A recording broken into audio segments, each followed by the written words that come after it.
There are a lot of reasons why people think Donald Trump is going to win in 2020. And the first and biggest is probably the economy. Apparently, we had record sales on Black Friday. People got money to spend.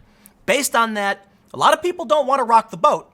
And historically, that means the incumbent is going to win. And there's a lot of other reasons too. But I think probably one of the biggest reasons as to why Trump is going to win is that Democrat support is going to flip for Trump once again, just like we saw in 2016 with Bernie or bust. See, in this segment, I'm going to talk to you about how the Democratic primary is rigged, because we have two big problems. Either this is what America wants. Okay, what you're seeing on the screen is Joe Biden biting his wife's finger. We'll talk about this. Some people are defending it. Either that's what Americans really, really want, or the way the DNC has set up the debates, and by selectively choosing certain polls, they can always make sure their person is front and center at the debates. They can work alongside media to make money and prop up their preferred candidates and keep out anybody the American people actually want. See, here's the thing. Nobody on the Republican side wanted Donald Trump. I mean, the politicians. They hated the guy. Outsider, anti-establishment, coming in, making him look bad. Ooh, they were angry. Then you got a bunch of never-Trumpers who joined CNN and other outlets. But the thing is, the Republicans didn't rig the primary, so Trump was able to win. But the Democrats did rig their primary, so Bernie was not able to win. How can we function in a system like this? If I say I personally would like an individual to be the nominee, and you disregard me and my will as an individual in this country who has a right to vote and have their voice heard, why should I bother with your process? Now, back in 2016, I knew some people who were big Bernie or bust people, and I thought, I can kind of understand, the way they feel, but surprising, 12 to 18% switched for Trump. That I couldn't really get. I'm like, look, man, I think Trump's a funny guy, and when he won, I thought it was funny because the Democrats got comeuppance. But now, with what's going on with Yang and Tulsi, you better believe I can feel it, because the polls are in their favor, but guess what? The DNC says we selectively choose which media partners are acceptable, and that means they guarantee that Creepy Joe is always going to be the front runner. And it's so frustrating because all I'm asking for is something reasonable. And I'll tell you what, while Biden at least tries to be reasonable in terms of policy, the dude is clearly not all there. So let's do this. I want to talk to you a bit about Joe Biden because, man, he said some really creepy stuff. And you got this viral article where he bit his wife's finger. Some people are defending it, so we'll talk about it. And I want to show you the polls. And I want to show you exactly why there's probably going to be a surge of Democrats who say F you to the Democratic Party and go and vote for Trump, or just don't vote at all.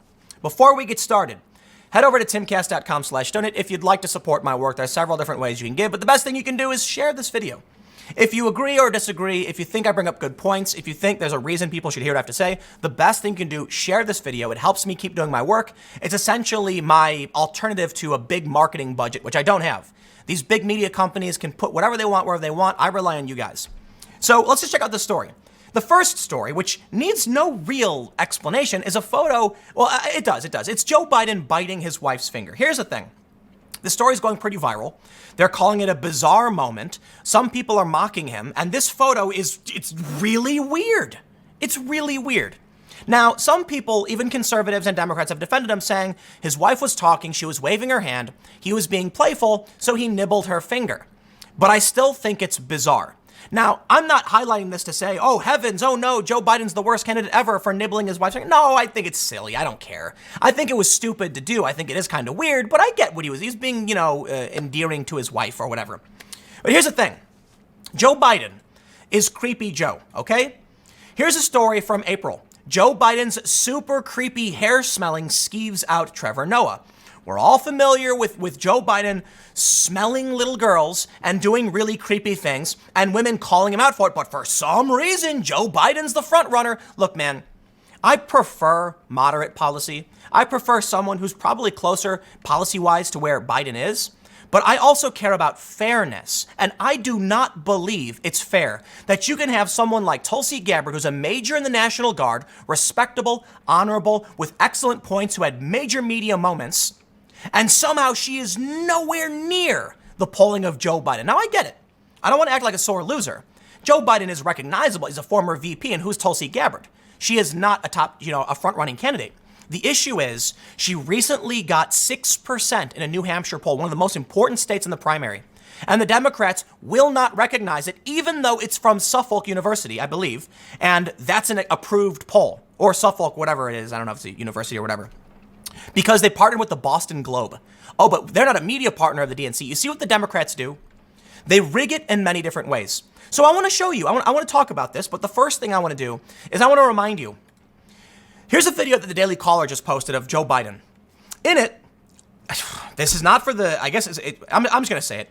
Joe Biden talks about how little kids would rub his legs so that his hairs would go down and then curl up, and how he loves little kids jumping in his lap. It is one of the weirdest things I've ever heard. How is this man the front runner? You want to argue that the American people are just stupid? Maybe they're not paying attention? I think, sure, fine, but why is that? Why are the American people uninformed if that's what you believe? I don't believe the American people are stupid. I believe they are being misinformed and manipulated by political interests that are trying to make sure their establishment candidates are front and center through various media outlets. Here's the thing. We know Joe's creepy.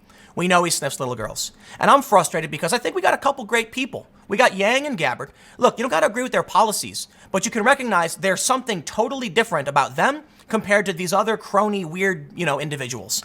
And maybe you like Bernie Sanders. I can respect that too. I think he's played too much of that game. Not as big a fan of as I used to be. But I think it's fair to point out they absolutely are playing games. Now they're propping up Pete Buttigieg. What does Pete Buttigieg have to offer? Look, I'm not trying to be mean, but he's very generic. But I guess he's the best alternative. You can look at Elizabeth Warren. Check this story out. September 13th. The weird telling Joe Biden debate moment that didn't get enough attention. Even Vox.com is pointing out that Joe ain't all with it. So let's do this. Let's take a look at the polls. Elizabeth Warren came out. There's some stories here, and maybe they're misframing, but here's the thing. Stories came out about Elizabeth Warren and Donna Brazile saying, the Democratic primaries in 2016, kind of rigged. Yeah, kind of rigged. So we know it, and Elizabeth Warren coming out and saying it says to me one thing. She is, as it's been described to me, and as I've said it before, she is Hillary Clinton wearing a Bernie Sanders mask. She is the establishment player that is trying to pony up to those who might actually support Biden. But I want to show you this. This is individual contributions. Why is it that Joe Biden is the front runner? First, you can argue about name recognition, and I get it, but the reality is it's because the polls are chosen by the DNC, and they exclude people. If they exclude polls that are like, oh, that one's showing you doing really well. No, we're not going to take that one. I'll tell you what, no one's ever polled me. I've never received anything online or otherwise, and I'm extremely politically active, and I'm extremely likely to vote. We'll see what happens. So why not me? Who are they polling? It makes me wonder about why they choose these certain organizations. For one, media partners of the DNC. Seriously, when they do like a specific debate and say we're partnered with this organization, well, of course they're going to choose that outlet. The other thing is, who are these organizations polling? And is it favorable to the Democrats? The Democrats say we're not going to use that polling institution. Why? Is it because they're actually going to poll people? Maybe it's because they'll find average people might actually support Donald Trump and make you look bad. Or maybe it's because they'll support someone like Tulsi Gabbard or even someone like Cory Booker. Someone that is not your prime choice. When we look at this chart here, this is from the New York Times, which Democrats are leading the 2020 presidential race. I do find it strange that we can see in the polls Joe Biden at 27% in front, but Bernie Sanders having almost double the amount of money raised. Even Pete Buttigieg having substantially more money raised than Joe Biden. Look, I get it. And Tulsi Gabbard is the bottom of the list, and she's got a little bit more in polling than Julian Castro. But my question is, what's the disparity between polling and contributions? Because I think money says a lot more, to an extent, right? Because if you get a bunch of wealthy donors, but these are individual contributions. So, we'll take it for what it is. Here's what it comes down to. Take a look at this Baby Yoda poll here. Now, I know you may be saying, what does Baby Yoda have to do with Democrats? No, but this really is important. Ignore Baby Yoda, and you'll see that social media interactions, the politically active, what are they talking about? We can see it does not show us the same thing. If anything, the real frontrunner is Bernie Sanders. You don't gotta like the guy to accept that he gets more social media interactions, he's raised almost double the amount of money, and he's routinely ignored from mainstream press. So we can talk about Bernie. For me, obviously, I'm a bigger fan of Yang and Tulsi, and they're being ignored in the press, and they get the short end of the stick. But let's just do this. You want to talk about the Democratic primary being rigged? Yeah, how about Bernie Sanders? How about 2016? It was happening then, it's happening now. when we look to national polls, or actually, I made this point. I'm showing you 538. You get it. Basically, if they can choose what polls are acceptable, then they know who the pollsters are going to be asking, how they ask it, and who that will put in front, and whether or not safe for them. Like I said, it's, the Republicans they didn't rig the RNC. Maybe they should have if they didn't want Trump to win, but at least Republicans can rest easy knowing that when they choose someone in their primary, if they really want them, they get it. But people on the Democrat side, I can tell you this. If you want Bernie, if you want Tulsi or Yang, sorry, it's never going to happen. I guess if you want Kamala Harris or Booker, it's not going to happen either. That's for a different reason. And again, I don't want to be a sore loser. I get it. Joe Biden has a ton of name recognition. But you'd think after the press about him nibbling fingers, which is not so bad, but kind of weird, sniffing little girls? Here's the latest news. And I got another story to back this up. Tulsi Gabbard campaign charges DNC deliberately ignoring poll, putting her at 6%. See, here's the thing. The DNC says, here's our approved pollster combinations. That's right. They may say Suffolk is a great polling institution, but only when our media partner is the one who publishes the story. That's the limit. That to me says straight up, it's rigged. Because when your own polls are saying she's doing well and you don't accept it, let's read the story. This is from today. They say, 2020 Democratic presidential contender Tulsi Gabbard lashed out at the DNC committee late Friday, charging that the DNC was deliberately ignoring a recent Boston Globe Suffolk University poll, putting Gabbard at 6%, her highest showing in the presidential contest. And they kept her out of one of the debates. The Suffolk Globe poll released November 25th found Gabbard polling at 6% nationwide, a significant jump in position from other earlier national polls, which put Gabbard between 2 and 3%, well out of both the first and second tier candidates. In the Suffolk Globe poll, Gabbard competes directly with second tier candidates like Senator Kamala Harris and polls just behind the 4 recognized frontrunners, Joe Biden, Bernie Sanders, Warren, and Pete Buttigieg.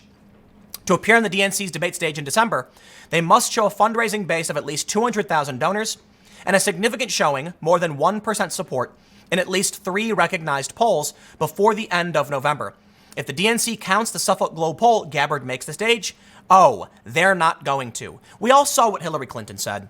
Russian asset. We all saw the media fall in line and scrub the story. I kid you. Do you know about this? If you've watched my content, you've seen this. Okay? Hillary Clinton said that she's a favorite of the Russians, and her and Jill Stein are Russian assets. And everybody ran the story saying she implied that Tulsi Gabbard is being groomed by Russians for a third-party run to stop the Democrats from winning. But then, strangely, just out of nowhere with no updates, stealth edits started to appear, and they changed it from Russians to Republicans. You know why? Because someone from the Clinton camp called these media outlets and said, change it to Republicans. No, she was actually talking about Republicans. Context matters. We heard what she said. She called her a Russian asset. She referred to Jill Stein and Tulsi Gabbard as the favorite of the Russians. What is that supposed to mean? Oh, did you gaffe? Fine. But what does the media do?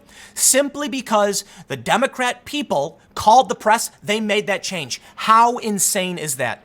And I know the Trump supporters understand this, right? There's the meme, where it's James Franco with the noose and he's looking over and it says, first time, because Trump supporters get it all day and night. Let's go back in time to this epic moment in the press between Mike Cernovich and I believe it was 60 Minutes. See, the media routinely smears Donald Trump's mental acuity, saying that he's unwell and they're so concerned about whether or not he's all there and all that stuff. Dude seems pretty spry to me. But I'm not going to speculate whether or not Trump's got a mental, illness or his brain's not working. He seems healthy for the most part. Went to the hospital. We'll see what's up with that. But back in 2016, the media kept saying all of these things about Trump's health. When Mike Cernovich questioned Hillary Clinton's health, he was called fake news. In an interview, and this is in his documentary Hoax, it's really fascinating. The journalist says that's not true, that's fake news. And Mike Cernovich says, no, it's true. And then the journalist, I think it's Scott Pelley, I'm not sure, says it's not. Mike says, how do you know that? And the journalist says, the Clinton campaign told us. Mike says, why would you believe the Clinton campaign? And the guy's drops his glasses. And it's that's a really interesting question. Why would the journalists smear Trump, but then just believe whatever the Clinton camp said? Why is it that the DNC functions in such a way that when Hillary Clinton smears Tulsi Gabbard as a Russian asset, and Jill Stein, I won't leave her out, third-party candidates are important as well, that all of a sudden the media bends over backwards, starts issuing corrections without notice to change it. Oh, was it because the Democrats were looking silly? What's the guy's name? There's some Twitter resistance guy who said Republicans made a pact with the Russians. Yeah, okay, dude. Let's read a little bit more of this, and then I want to show you a little bit more data. In a statement released on Friday, Gabbard cried foul on that decision, accusing the DNC of deliberately ignoring the Suffolk Globe poll, even though it may be more reliable than other recognized polls. But come on, Tulsi, we get it. It's not about whether or not Suffolk is a good polling institution. It's about whether or not they're going to let you into the club. And the answer is no, because you don't play ball. How can a democracy function this way? I know we're a constitutional republic. I mean our democratic institutions. We're supposed to elect our representatives. We choose who we want. But clearly the Democrats are not allowing that. Biden, the front runner, please, it is just not reality. Come on, man. You know, there may be a lot of people. I'll say this. It's entirely possible. Everybody knows just how awful and crazy Joe Biden is. But when you compare him to the other lunatics on the far left and these weird policies, yeah, you know, maybe people are just saying, I'd rather have Joe Biden than people giving away health care to non-citizens. Maybe that's it. So I'll put it this way. I'm frustrated, okay? Look, man, I don't expect Tulsi or Yang to win. I'm not crazy. I'm a realist. I get it. But I want a fair game, right? I want to at least feel like you can succeed. What do you think happens when so many voters feel like there's no light at the end of the tunnel? That no matter what you do, they will never let your ideas be heard. Well, then people say, I don't care anymore. I'm not playing. So for me, when I see this, I say, you know what? I'm not playing.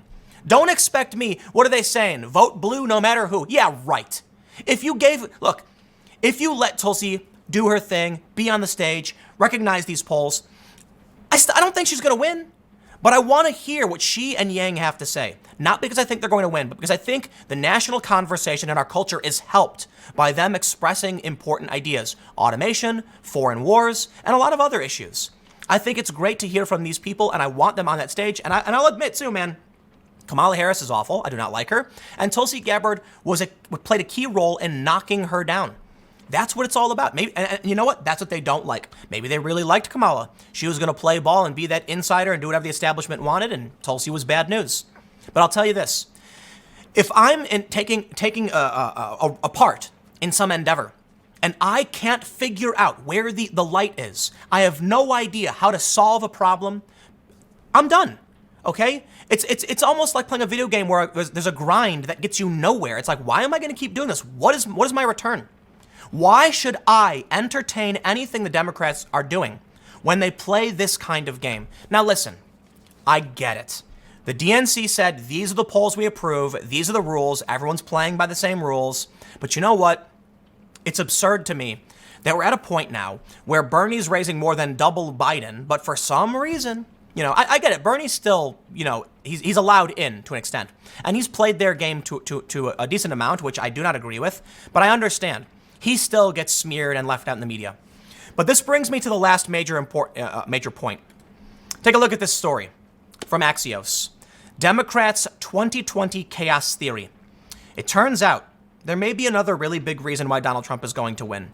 You know, look, I'm frustrated because it feels like no matter what happens, I understand I'm not representative of of every single person in America. Tulsi's polling at an average of like 1.3 and Yang's at 3.3. I get it. We're a strange bunch, the politically homeless. Totally understand. But I'm not stupid. I hoped that we would at least get a fair shake to a certain degree. But it seems like the Democrats are all about playing games. Okay? Or I should say the DNC. I'm not trying to impugn the integrity of the individual Democrat voters. Democrats' chaos theory.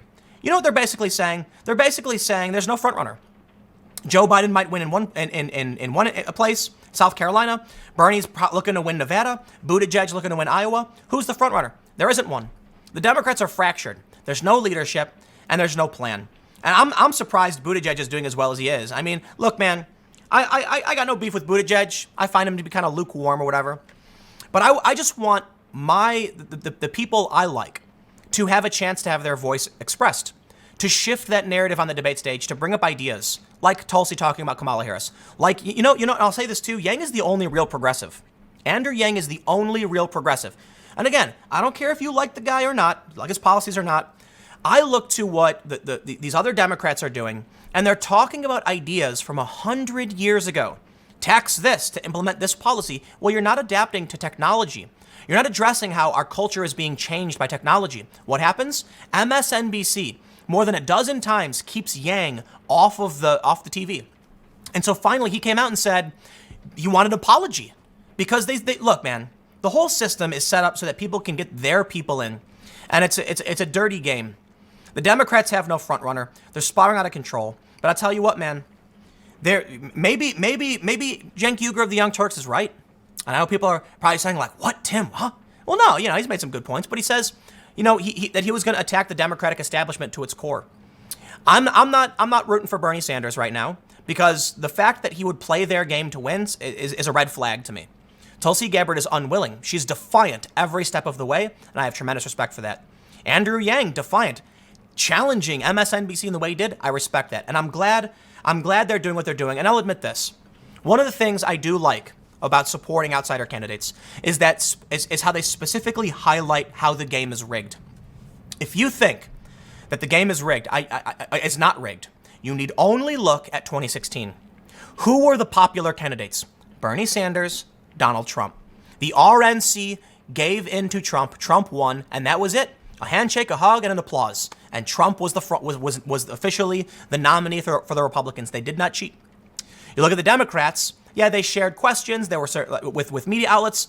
There was preferred candidates. Some people have referred to it as a bias. No, it's called rigging it.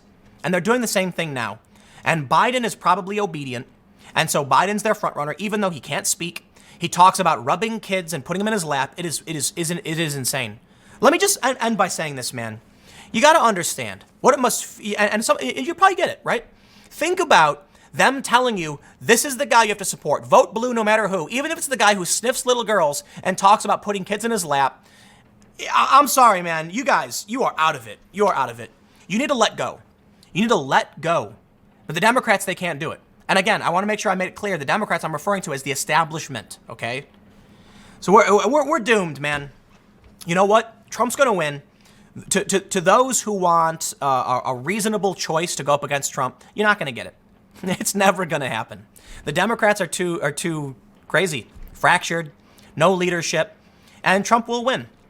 And at least I can say this. My frustration with the Democrats is one of the ways you can understand me is that I'm substantially more frustrated with the Democrats than I am with Donald Trump. I can accept losing, okay, in a fair fight. Trump is a boisterous, loud individual who interrupts, and he knows how to play that TV game and that media game, and he won. I have no problem losing. You want to play me in a game of skate? It's a skateboarding thing if you're not familiar, and I lose? I'll give you a high five and a handshake, say, good game. It was a good round. Donald Trump runs for office. He wins, and I say, well, you don't win them all. Am I concerned about some of his policies? Yeah. Am I concerned about his attitude? Yeah. But you know what, man? You can't win them all. And this country is governed through democratic institutions. We vote for our representatives. You know what I can't take? You want to play a game against me? You start cheating? You start pulling sneaky, underhanded BS? You're going to get me real angry real quick. And that's the big problem I have with the Democrats right now. They're not playing fair. They're using sneaky sleight of hand techniques to keep out real contenders, to push people down, and it's Yang and Tulsi. Surprise, surprise, the outsiders. So I'm not happy with it. I can accept losing to Donald Trump. I can accept Trump winning, and I can say, yeah, man, I'll do my best to try and understand what's going on. I'll call out the BS in the media, and I'll call out the BS from the Democrats. But the Democrats are playing a dirty game. They absolutely are. And that doesn't mean all Republicans are innocent. I'm not a fan of Mitch McConnell blocking a lot of House bills. And the Supreme Court nominee from Obama. I think Obama was elected and he was allowed to appoint somebody. And if Trump, because what they're going to do now? Mitch McConnell blocked Obama's appointee. Was it Merrick Garland? And he said, we're too close to an election. The people should decide. Well, they did when they elected Obama. And now what's going to happen is Ruth Bader Ginsburg is in and out of the hospital, and it's going to come down to Trump, and then they're going to try and pull the same thing. And I won't be surprised when the Republicans now say, oh, but this time it's different. No. I don't care for people playing dirty games, okay? And right now, the problem's on the Democrats, and the reason they lose is because they can't be honest and respectable. And here's the reality. We can see it. We have social media. We're talking to each other. Gone are the days where the people were kept like mushrooms. You know the saying? Keep them in the dark and feed them crap. That's what they're doing. You can't do it anymore. We have social media. We can talk. We can share ideas. And so when you play these dirty games, don't be surprised when people say, you know what? I'm not playing with you guys anymore. And so you create a large swath of politically homeless people who are done. And you know what's even more, what should be more worrying to you guys is that many of those people are going to vote for Trump to spite you. And they will. So I'll wrap this up. I think you're going to see many blank or bust voters. There's going to be Tulsi or bust. They're going to say if Tulsi's not the nominee, they're going to go vote for Trump. There's going to be Yang or bust. If it's not, they're going to go vote for Trump. Especially because you are insulting and disrespecting them. I'll leave it there. Stick around. Next segment's coming up at youtube.com/TimCastNews at 6 p.m. It is a different channel, and I will see you there.